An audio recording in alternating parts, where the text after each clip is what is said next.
வணக்கம் வேந்தரின் இளங்கதிர்காலை செய்திகளுக்காக பிரவீனா, ரேவதி. முதலில் தலைப்புச் செய்திகள். லண்டன் மருத்துவரின் ஆலோசனைப்படி சிகிச்சை, முதல்வர் நலம் பெற்று வருவதாக மருத்துவமனை தகவல்.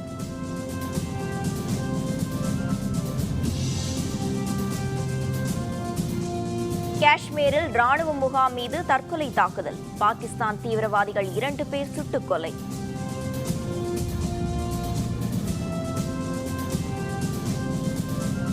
கேரளத்தில் 2 தமிழர் உள்பட 6 IS தீவிரவாதிகள் கைது. கோவையில் மேலும் 4 மும்முர விசாரணை.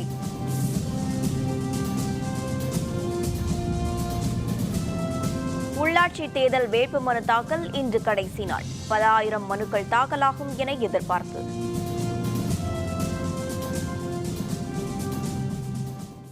லண்டன் மருத்துவரின் ஆலோசனைப்படி முதல்வர் ஜெயலலிதாவுக்கு சிகிச்சை அளிக்கப்படுவதாகவும் அவரது உடல்நிலையில் நல்ல முன்னேற்றம் ஏற்பட்டிருப்பதாகவும் அப்போலோ மருத்துவமனை நிர்வாகம் தெரிவித்துள்ளது. காய்ச்சல் மற்றும் நீர்சத்து குறைபாடு காரணமாக முதல்வர் ஜெயலலிதா கடந்த மாதம் 22ஆம் தேதி அப்போலோ மருத்துவமனையில் சிகிச்சைக்காக அனுமதிக்கப்பட்டார். 68 வயதான அவருக்கு தொடர்ந்து சிகிச்சை அளிக்கப்பட்டு வந்த நிலையில் வல்லுநர் ஒருவரின் கருத்தை கேட்கும் வகையில் லண்டன் புனித தாமஸ் மருத்துவமனையின் மருத்துவரான ரிச்சர்ட் 30ஆம் தேதி சென்னை அப்போலோ மருத்துவமனைக்கு வரவழைக்கப்பட்டுள்ளார். அவரது ஆலோசனையின் பேரில் முதல்வர் ஜெயலலிதாவுக்கு பொருத்தமான சிகிச்சை அளிக்கப்பட்டு வருவதாகவும் அவரது உடல்நிலை தொடர்ந்து முன்னேறி வருவதாகவும் அப்போலோ மருத்துவமனை நிர்வாகம் அதன் செய்திக்குறிப்பில் தெரிவித்துள்ளது. முதல்வர் ஜெயலலிதா இன்னும் சில நாட்கள் மருத்துவமனையில் தங்கி சிகிச்சை பெற வேண்டும் எனவும் அப்போலோ மருத்துவமனை நிர்வாகம் அறிவுறுத்தியுள்ளது. காஷ்மீர் பாரமுல்லா பகுதியில் ராணுவ முகாம் மீது தீவிரவாதிகள் நடத்திய தாக்குதல் முறியடிக்கப்பட்டது. 2 தீவிரவாதிகள் சுட்டுக் கொல்லப்பட்டனர். காஷ்மீரில் ஊரி பகுதியில் 2 வாரங்களுக்கு முன் ராணுவ முகாம் மீது தாக்குதல் நடத்திய தீவிரவாதிகள் 19 இந்திய வீரர்களை கொன்றனர். இந்த தாக்குதலில் 30 இந்திய வீரர்கள் காயமடைந்தனர். இதற்கு பதிலடியாக இந்திய ராணுவம் விமானப்படையின் உதவியுடன் கடந்த 28ஆம் தேதி பாகிஸ்தானின் 7 தீவிரவாத முகாம்களை அழித்தது.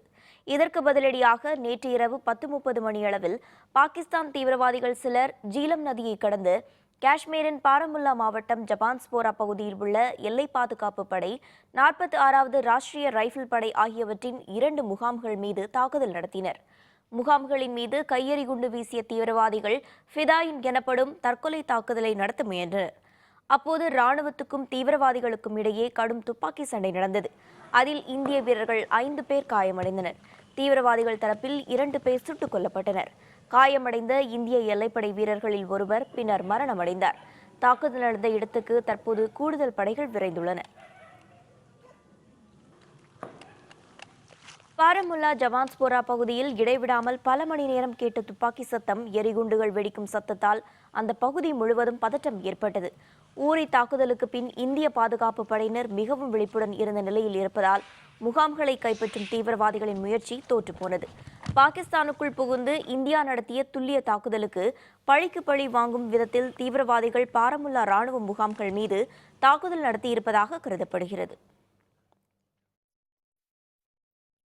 கேரளத்தில் IS அமைப்புடன் தொடர்புடையதாக கருதப்படும் 6 தீவிரவாதிகளை தேசிய புலனாய்வு அமைப்பினர் கைது செய்துள்ளனர். ஈராக் மற்றும் சிரியா நாடுகளில் அபுபக்கர் அல் பக்தாதி தலைமையிலான IS தீவிரவாத அமைப்பு செயல்பட்டு வருகிறது. கடந்த மே மற்றும் ஜூன் மாதங்களில் கேரளத்தைச் சேர்ந்த 6 பெண்கள் 3 குழந்தைகள் உள்பட 21 பேர் இந்த அமைப்பில் சேர ஆப்கானிஸ்தான் சென்றது அதிர்ச்சியை ஏற்படுத்தியது. இந்த நிலையில் IS அமைப்பை சேர்ந்தவர்கள் என்று கருதப்படும் 6 இளைஞர்கள் இந்தியா முழுவதும் முக்கிய இடங்களில் தாக்குதல் நடத்த திட்டமிட்டிருப்பதாக மத்திய புலனாய்வு பிரிவினருக்கு தகவல் கிடைத்தது. இதையடுத்து கேரள மாநிலம் கண்ணனூர், கோழிக்கோடு, மலப்புரம் பகுதிகளில் ஆய்வு மேற்கொண்ட அந்த அமைப்பினர் IS தீவிரவாதிகள் 6 பேரை கைது செய்தனர். இவர்களில் ஸ்பாலிஷ் முகமது என்பவர் சென்னையை சேர்ந்தவர், அபுபசீர் என்பவர் கோவை உக்கடம் பகுதியில் வசிப்பவர். கைது செய்யப்பட்ட 6 தீவிரவாதிகளையும் கொச்சியில் உள்ள தேசிய புலனாய்வு சிறப்பு நீதிமன்றத்தில் நேர்நிறுத்திய காவல்துறையினர் அவர்களை காவலில் எடுத்து விசாரித்து வருகின்றனர். இதனிடையே பிடிப்பட்ட 6 தீவிரவாதிகளில் ஒருவரான அபுபசீரிடம் காவல்துறை விசாரணை மேற்கொண்டபோது கோவையில் உள்ள அவரது வீட்டில் IS அமைப்பு தொடர்பான முக்கிய ஆவணங்கள் இருப்பது தெரியவந்தது. இதையடுத்து அபு பசீரை கோவை உக்கடம் ஜிஎம் நகரில் உள்ள அவரது வீட்டிற்கு அழைத்து சென்ற காவல்துறையினர் அங்கு மின்னணு ஆவணங்கள் சிலவற்றை கைப்பற்றினர். இதற்கிடையே ஜிஎம் நகரை சேர்ந்த தனியார் கல்லூரி மயக்கவியல் துறை மாணவர் நவாஸ், மருந்து விற்பனை பிரதிநிதியான ஒய்சூர் ரஹ்மான் மற்றும் நபில் நவாஸ்கான் என்ற 4 இளைஞர்களுக்கும் ஐஎஸ்-உடன் தொடர்பிருப்பதாக தெரியவந்ததால் அவர்கள் நால்வரையும் நள்ளிரவில் அழைத்து சென்ற காவல்துறையினர் மாநகர காவல்துறை ஆணையர் அலுவலகத்தில் வைத்து விசாரணை நடத்தி வருகின்றனர்.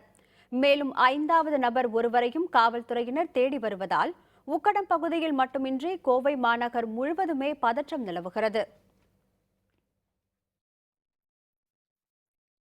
தமிழக உள்ளாட்சி தேர்தலுக்கான வேட்புமனு தாக்கல் செய்ய இன்று கடைசி நாள் என்ற நிலையில் இன்று மிக அதிக அளவில் வேட்புமனுக்கள் தாக்கலாகும் என எதிர்பார்க்கப்படுகிறது.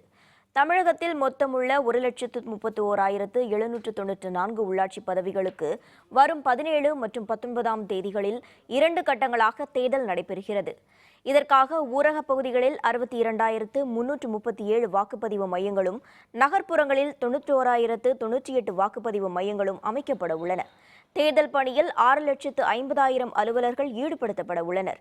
தமிழக உள்ளாட்சி தேர்தலில் 5,80,00,000 பேர் வாக்களிக்க உள்ளனர். இதனிடையே உள்ளாட்சி தேர்தலுக்கான வேட்புமனு தாக்கல் கடந்த மாதம் 26ஆம் தேதி தொடங்கியது. மனு தாக்கல் செய்ய இன்று கடைசி நாள் என்ற நிலையில் இன்று அதிக அளவில் மனு தாக்கல் நடைபெறும் என எதிர்பார்க்கப்படுகிறது. நேற்று 2,50,352 பேர் வேட்புமனு தாக்கல் செய்துள்ளனர். இன்று வேட்புமனு தாக்கல் முடிந்ததும் நாளை மனுக்கள் மீதான பரிசீலனை நடைபெறுகிறது. கர்நாடக சட்டப்பேரவையின் சிறப்பு கூட்டம் இன்று கூட உள்ளது. அதில் காவிரி நதிநீர் பங்கீடு தொடர்பான உச்சநீதிமன்ற உத்தரவு பற்றி விவாதிக்கப்பட இருப்பதாக கர்நாடக முதல்வர் சித்தராமையா தெரிவித்துள்ளார். காவிரியில் இருந்து வரும் 6ஆம் தேதி வரை நாள்தோறும் வினாடிக்கு 6,000 கன அடி நீர் திறக்க வேண்டும் என கர்நாடக அரசுக்கு உச்சநீதிமன்றம் அண்மையில் உத்தரவிட்டது. உச்சநீதிமன்றம் கடந்த மாதம் 20 மற்றும் 27ஆம் தேதிகளில் ஏற்கனவே இதுபோல் நீர் திறக்க உத்தரவிட்டிருந்தது. இதனிடையே கர்நாடக அணைகளில் 27.8 டிஎம்சி தண்ணீர் மட்டுமே குடிநீர் தேவைக்கு இருப்பதாக கர்நாடக முதல்வர் சித்தராமையா ட்விட்டர் மூலம் தெரிவித்திருந்தார். உச்சநீதிமன்ற உத்தரவை அவமதிக்கும் எண்ணம் இல்லை என்றும் அவர் குறிப்பிட்டிருந்தார். இந்நிலையில் கர்நாடக சட்டப்பேரவை சிறப்பு கூட்டம் திட்டமிட்டபடி இன்று நடைபெறும் எனவும் அதில் உச்சநீதிமன்ற உத்தரவு மற்றும் அணைகளில் உள்ள நீர் இருப்பு தொடர்பாக ஆலோசனை மேற்கொள்ளப்படும் என்றும் சித்தராமையா கூறியுள்ளார். பிரதமர் நரேந்திர மோடி நாட்டில் உள்ள பெரும் பணக்காரர்களுக்காகவே ஆட்சி நடத்துகிறார், விவசாயிகளை அவர் கண்டுகொள்வதில்லை என ராகுல் காந்தி குற்றம் சாட்டியுள்ளார். காங்கிரஸ் கட்சியின் துணைத் தலைவரான ராகுல் காந்தி உத்தரப்பிரதேசத்தில் தற்போது 2,300 கிலோமீட்டர் சுற்றுப்பயணத்தை மேற்கொண்டு வருகிறார். இந்த 4 வார பயணத்தின் ஒரு கட்டமாக நேற்று மெயின்புரி வந்த அவர் அங்கு பிரச்சாரத்தில் ஈடுபட்டார். பெரும் தொழிலதிபர்களுக்கு பிரதமர் நரேந்திர மோடி மிக அதிக அளவில் 1,10,000 கோடி ரூபாய் கடன் தொகையை தள்ளுபடி செய்துவிட்டதாக ராகுல் காந்தி குற்றம் சாட்டினார்.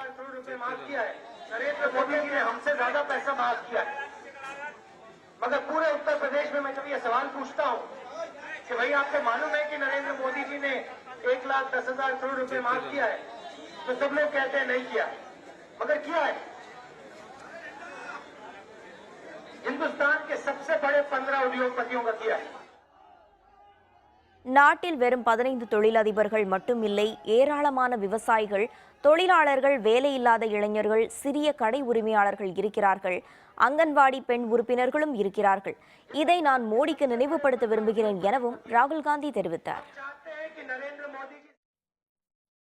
புவி வெப்பமயமாதல் தொடர்பான பாரிஸ் ஒப்பந்தத்திற்கு காந்தி பிறந்த நாளான நேற்று இந்தியா ஒப்புதல் அளித்துள்ளது. உலகளவில் சீனா, அமெரிக்காவுக்கு அடுத்தபடி அதிக அளவில் பசுமை குடில் வாயுக்களை வெளியிடும் 3வது நாடு இந்தியா. இந்நிலையில் புவி வெப்பமயமாதல் தொடர்பாக கடந்த டிசம்பர் மாதம் பாரிஸ் நகரில் மாநாடு நடைபெற்றது. அதில் புவி வெப்பத்தை 1.5 டிகிரி செல்சியஸாக வைக்க முடிவு செய்யப்பட்டது. பசுமை குடில் வாயுக்களை வெளியிடும் 55% நாடுகள் ஒப்புதல் தந்தால்தான் ஒப்பந்தம் நிறைவேறும் என்ற நிலையில் காந்தி பிறந்த நாளான நேற்று இந்தியா இந்த ஒப்பந்தத்திற்கு ஒப்புதல் அளித்துள்ளது. Yes, first it was announced by Honorable Prime Minister on 25th September at Kozhikode, and subsequently Cabinet has approved that. Honorable President of India has signed that. And now we are going to submit at UN. அடுத்த ஆண்டு குடியரசு நாள் விழாவில் சிறப்பு விருந்தினராக துபை அமீரகத்தின் பட்டத்துக்குரிய இளவரசர் ஷேக் முகமது பின் சையத் பங்கேற்க உள்ளார். இந்திய குடியரசு நாள் முப்படை அணிவகுப்பின் போது ஒவ்வொரு ஆண்டும் ஒரு வெளிநாட்டு தலைவர் சிறப்பு விருந்தினராக பங்கேற்பது வழக்கம். இந்நிலையில் 2017ஆம் ஆண்டுக்கான இந்திய குடியரசு தின விழாவில் ஐக்கிய அரபு அமீரகங்களில் ஒன்றான துபாயின் பட்டத்துக்குரிய இளவரசர் ஷேக் முகமது பின் சையத் பங்கேற்க உள்ளார். சிறப்பு விருந்தினராக வர இளவரசர் ஒப்புக்கொண்டுள்ள நிலையில் இதன் மூலம் இந்தியா அமீரகம் இடையிலான உறவு வளரும் என பிரதமர் மோடி ட்விட்டரில் தெரிவித்துள்ளார். மத்திய வெளியுறவுத்துறை அமைச்சகமும் இதை உறுதி செய்துள்ளது.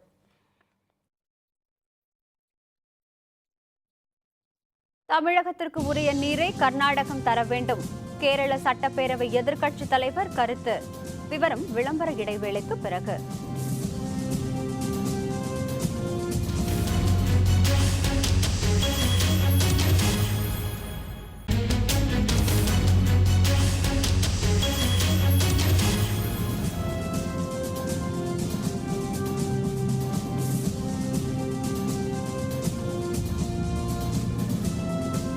செய்திகள் தொடர்கின்றன.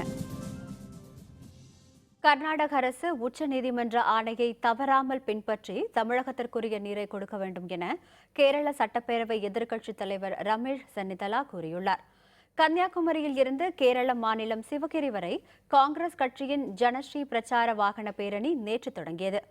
தமிழக மகளிர் சுய உதவி குழுக்களைப் போல கேரளத்தில் முன்னாள் அமைச்சர் MM ஹசன் ஊர் அமைப்பை தொடங்கி வைத்ததன் 10ஆம் ஆண்டு நிறைவை கொண்டாடும் விதத்தில் இந்த பிரச்சார வாகன பேரணி ஆரம்பமானது. கேரள சட்டப்பேரவை எதிர்க்கட்சித் தலைவர் ரமேஷ் சென்னிதலா கொடியசைத்து இதை தொடங்கி வைத்தார். செய்தியாளர்களிடம் பேசிய அவர், தமிழகத்திற்கு தர வேண்டிய நீரை தருவது கர்நாடகத்தின் கடமை என்றார். தமிழ் மாநில காங்கிரஸ் கட்சி தமிழகத்தில் தேய்ந்து கரைந்து போய் கொண்டிருப்பதாகவும் சென்னிதலா கூறினார். Every state should get enough water for irrigating their areas. So Kaveri Tribunal and the Supreme Court is given verdict on that. Everybody should follow the verdict of Supreme Court because it is the highest court in this country. கர்நாடகத்துக்குள் வரும் 4ஆம் தேதிக்குள் லாரிகளை இயக்க அனுமதி மறுத்தால் அன்று நள்ளிரவு முதல் தமிழகம் முழுவதும் லாரிகள் வேலைநிறுத்தம் தொடங்கும் என மாநில லாரி உரிமையாளர்கள் சங்கம் அறிவித்துள்ளது. கர்நாடக கலவரத்தில் தமிழக லாரிகள் பேருந்துகள் எரிக்கப்பட்டதால் கடந்த 20 நாட்களாக கர்நாடகம் வழியாக தமிழக லாரிகள் இயக்கப்படாமல் உள்ளன. இதனால் லாரி உரிமையாளர்களுக்கு பல கோடி ரூபாய் இழப்பு ஏற்பட்டுள்ளது.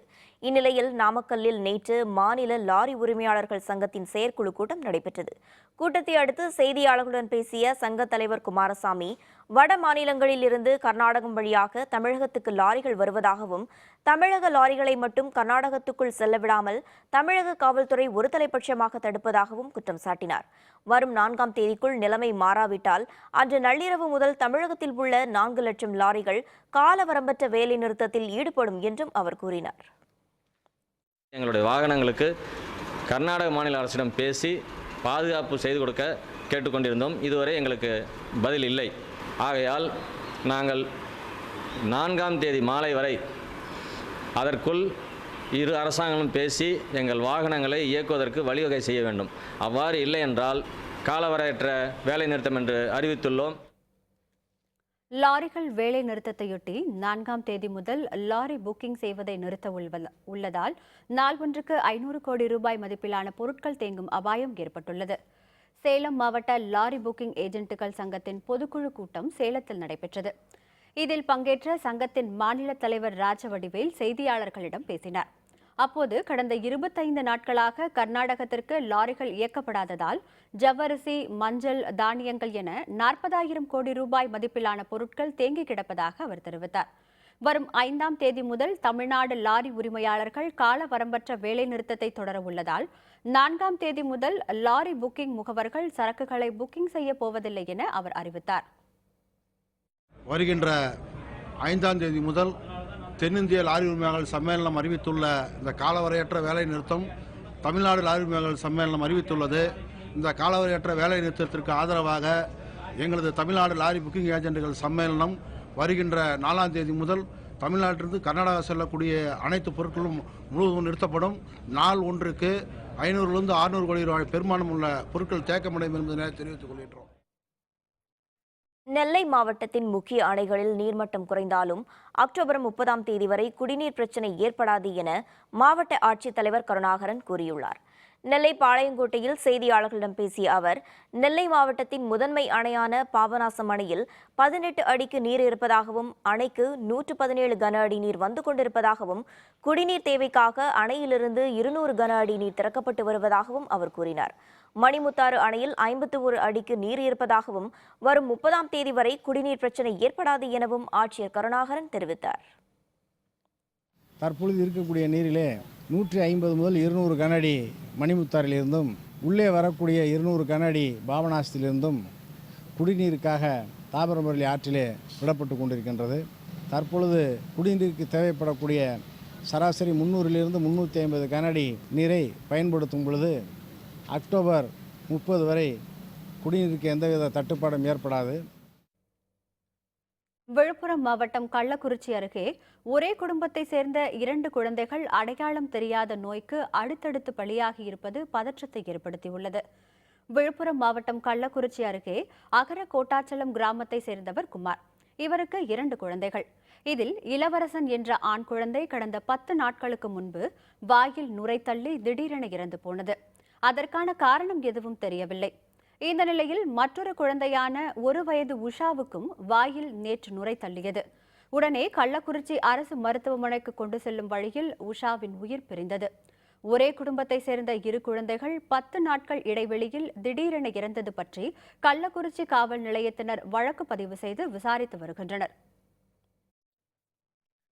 மதுரை உயர்நீதிமன்றத்துக்கு மேலும் 4 நீதிபதிகள் நியமனம் செய்யப்பட்டிருப்பதாக உயர்நீதிமன்ற தலைமை நீதிபதி சஞ்சய் கிஷன் கவுல் தெரிவித்துள்ளார். மதுரை உயர்நீதிமன்ற கிளையில் நீதிபதிகளுக்கான புதிய குடியிருப்பு கட்ட திறப்பு விழா நடைபெற்றது. அதில் சென்னை உயர்நீதிமன்ற தலைமை நீதிபதி சஞ்சய் கிஷன் கவுல் கலந்து கொண்டார்.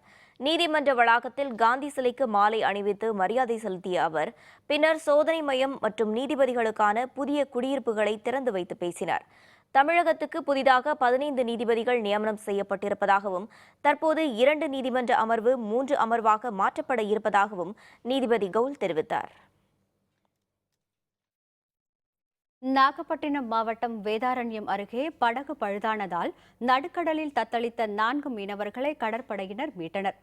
நாகப்பட்டினம் மாவட்டம் வேதாரண்யம் அடுத்த ஆறுகாட்டுத்துறையில் இருந்தது வேதையன், ரகுராமன், குட்டியாண்டி, சுந்தர் என்ற 4 மீனவர்கள் கடந்த 30ஆம் தேதி விசைப்படகில் மீன்பிடிக்க சென்றனர். நேற்று காலை வரை இவர்கள் கரை திரும்பவில்லை. இதனால் மீனவர்களை தேடும் பணியில் ஆறுகாட்டுத்துறை மீனவர்கள் ஈடுபட்டுள்ளனர்.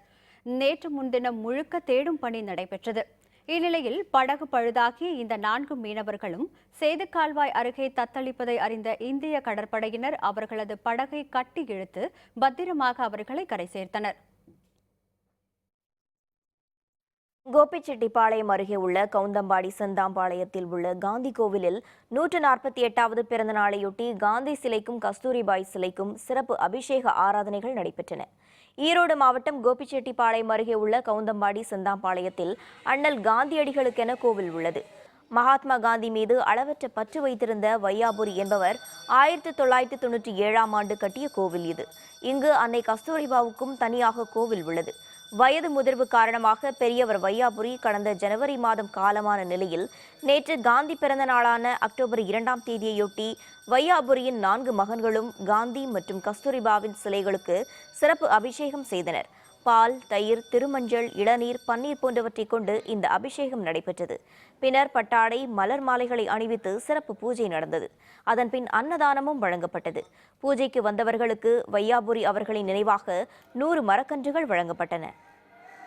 என்னுடைய தந்தை வையாபுரியார் அவர்கள் மகாத்மா காந்தி அவர்களுக்கு கோயில் கட்டி அக்டோபர் மாதம் 2ஆம் தேதி வருடம் திருவிழா நடத்தி இது 20வது ஆண்டாக நடந்துவிட்டு வருகிறது. இந்த ஆண்டு சிறப்பாக மரக்கன்றுகள் நட்டும் கண்தான விழிப்புணர்ச்சி சேவா பாரத அமைப்பினர் வந்து ஏற்பாடு செய்தார்கள். அதை விழாவை சிறப்பாக நடத்தி முடித்துவிட்டோம். ஈரோடு மாவட்டம் கவுந்தபாடி வட்டத்தில் தேசபிதா மகாத்மா காந்தி கோவில் இங்கே தான் உள்ளது. தமிழ்நாட்டில் எங்கேயுமே கோவில் இல்லைங்க. இந்த மகாத்மா காந்தி ஜெயந்தி முன்னிட்டு மகாத்மா காந்திக்கு, அன்னை கஸ்தூரிபாய்க்கு அனைத்து விதமான அபிஷேகம் சேவிக்கப்பட்டு அலங்கார பூஜனம் செய்யப்பட்டு அன்னதான பிரசாதம் வழங்கப்பட்டுள்ளார். நீலகிரி மாவட்டம் உதகை அரசு தாவரவியல் பூங்காவில் முதன்முறையாக அறிமுகம் செய்யப்பட்டுள்ள ஜப்பான் நாட்டின் தேசிய மலர் சுற்றுலா பயணிகளை பெரிதும் கவர்ந்து வருகிறது. உதகை அரசு தாவரவியல் பூங்காவில் 2வது சீசனை முன்னிட்டு பல்வேறு வகையான 3 லட்சம் மலர் செடிகள் நடவு செய்யப்பட்டுள்ளன. இவற்றில் குறிப்பாக dahlia, delphinium, salvia, marigold, French marigold, calendula, aster போன்ற 55 வகையான மலர் இனங்கள் 10,000 தொட்டிகளில் வளர்க்கப்பட்டுள்ளன. இவற்றில் ஜப்பான் நாட்டு தேசிய மலரான கிரசாந்திமம் பூக்கள் சிவப்பு, ஆரஞ்சு, வெள்ளை, இளஞ்சிவப்பு, பச்சை நிறங்களில் கண்ணை கவரும் வகையில் பூத்து குலுங்குகின்றன. தாவரவியல் பூங்காவில் முதல் முறையாக இடம்பெற்றுள்ள இந்த அழகிய மலர்களை சுற்றுலா பயணிகள் வெகுவாக ரசித்து பார்த்து புகைப்படம் எடுத்து செல்கின்றனர். எப்பயுமே பார்த்தீங்கன்னா ஊட்டியில் பார்த்தீங்கன்னா இங்கே இருக்க லோக்கல் ஃப்ளவர்ஸ் மட்டும் தான் ஷோ போட்டிருப்பாங்க. பட் இந்த டைம் ஃபஸ்ட் டைமாக பார்த்தீங்கன்னா ஜாப்பனீஸோட நேஷனல் ஃப்ளவர்ஸ் அதெல்லாம் கொஞ்சம் நல்லா பண்ணியிருக்காங்க. இதெல்லாம் பார்த்தீங்கன்னா எப்பயுமே பார்க்குற ஃப்ளவர்ஸ் இல்லாமல் கொஞ்சம் டிஃப்ரெண்ட்டாக ரொம்ப அழகாகவும் இருக்குது. மெயின்டைன் பண்ண ரொம்ப அழகாக பண்ணியிருக்கிறாங்க. நவராத்திரியையொட்டி திருச்சி ஸ்ரீரங்கத்து கோவில் யானை ஸ்ரீரங்கம் தாயாருக்கு இசை இசைத்தும் சாமரம் வீசியும் வழிபாடு நடத்தியது பக்தர்களை வியப்பில் ஆழ்த்தியது. பூலோக வைகுண்டம் என்று அழைக்கப்படுவதும் தமிழகத்தின் 108 வைணவ தலங்களில் முதன்மையானதுமான ஸ்ரீரங்கம் ரங்கநாதர் கோவிலில் நேற்று நவராத்திரி விழா தொடங்கியது. இதனையொட்டி ரங்கநாயகி தாயார் மூலஸ்தானத்திலிருந்து புறப்பட்டு கொலு மண்டபத்தை வந்தடைந்தார். அங்கு அவருக்கு சிறப்பு அபிஷேகங்கள், பூஜைகள் நடைபெற்றன. சிறப்பு நிகழ்ச்சியாக நேற்றிரவு தாயார் சன்னதியில் ஸ்ரீரங்கம் கோவில் யானை ஆண்டாள் தாயாருக்கு சாமரம் வீசியும் மௌத்தார்கன் வாசித்தும் மரியாதை செலுத்தியது. 10 முறை அது நொண்டியடித்து சென்று தாயாரை வணங்கியது. இதை குழந்தைகள் முதல் பெரியவர்கள் வரை ஆயிரக்கணக்கான பேர் வியப்புடன் கண்டுகளித்தனர்.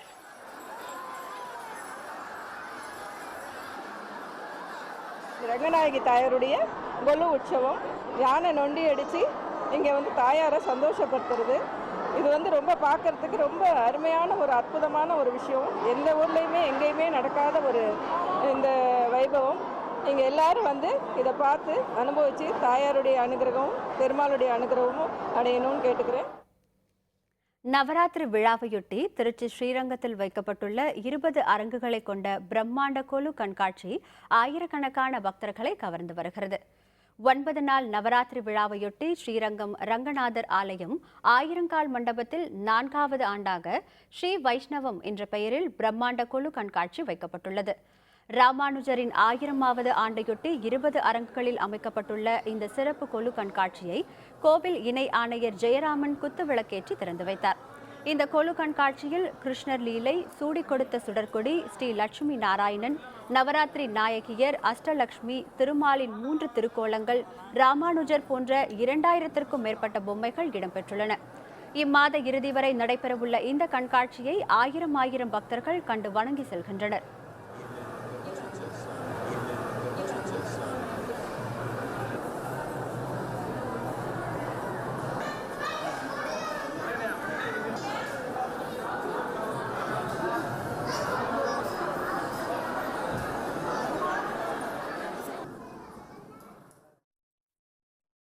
ஆர்ப்பாட்டத்தின் போது துப்பாக்கிச்சூடு, கூட்ட நெரிசலில் சிக்கி 50 பேர் பலி. விவரம் விளம்பர இடைவேளைக்கு பிறகு.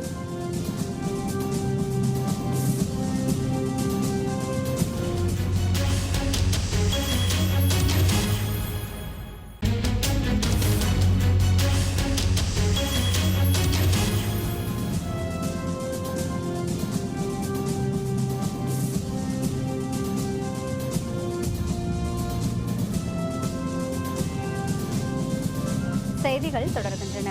இனி அயலக செய்திகள்.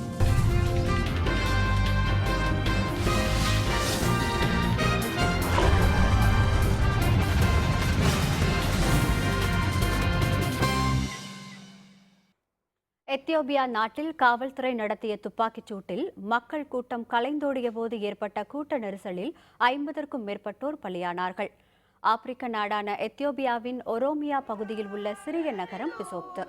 இங்கே ஒரு மத விழாவின் போது கூடிய ஆயிரக்கணக்கான மக்கள் அரசுக்கு எதிராக ஆர்ப்பாட்டத்தில் ஈடுபட்டனர். ஒரோமியா பகுதி தீவிரவாத இயக்கத்தின் கொடியையும் அவர்கள் உயர்த்தி காட்டினர். இதையடுத்து காவல்துறையினர் கூட்டத்தை கலைக்க கண்ணீர் புகை குண்டுகளை வீசி எச்சரிக்கும் விதத்தில் வானத்தை நோக்கி சுட்டனர். இதில் கூட்டம் கலைந்தோடியதில் நெரிசலில் சிக்கியும் பள்ளம் ஒன்றில் விழுந்தும் 50க்கும் மேற்பட்டவர்கள் பலியானார்கள்.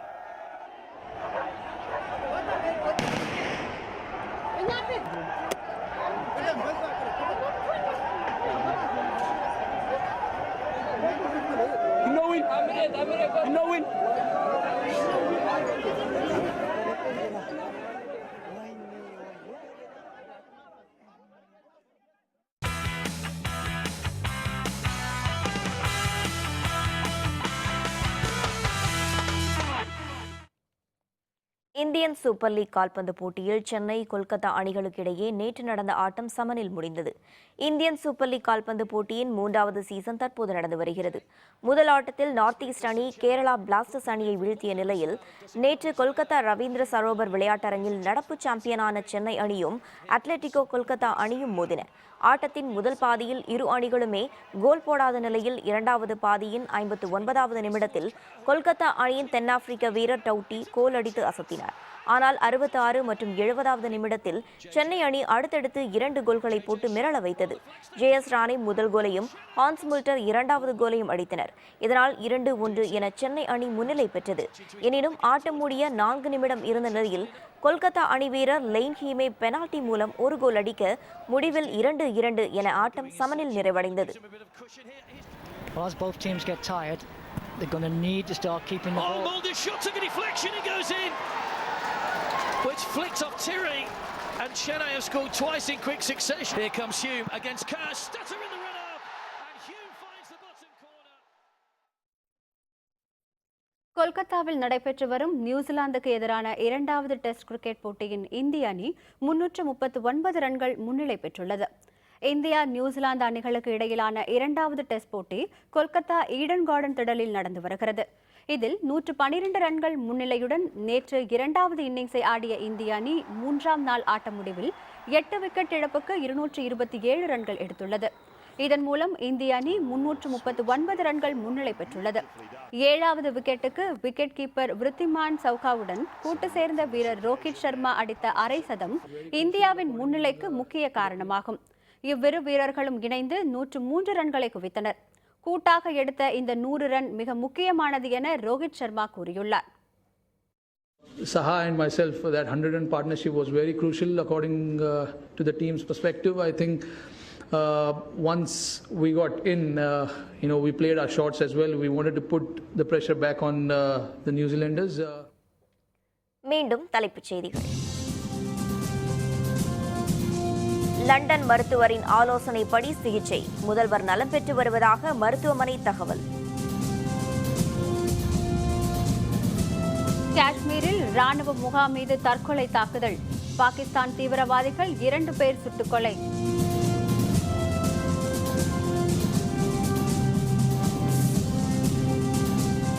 கேரளத்தில் 2 தமிழர் உள்பட 6 IS தீவிரவாதிகள் கைது. கோவையில் மேலும் 4வரிடம் மும்முர விசாரணை.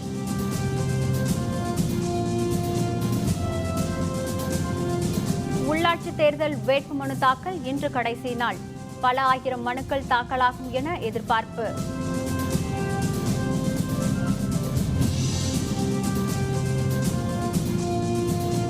இத்துடன் வேந்தரின் இளங்கதிர் காலை செய்திகள் நிறைவடைந்தன. மீண்டும் பகல் 11 மணிக்கு வேந்தரின் இளங்கதிர் முற்பகல் செய்திகளில் சந்திப்போம். வணக்கம்.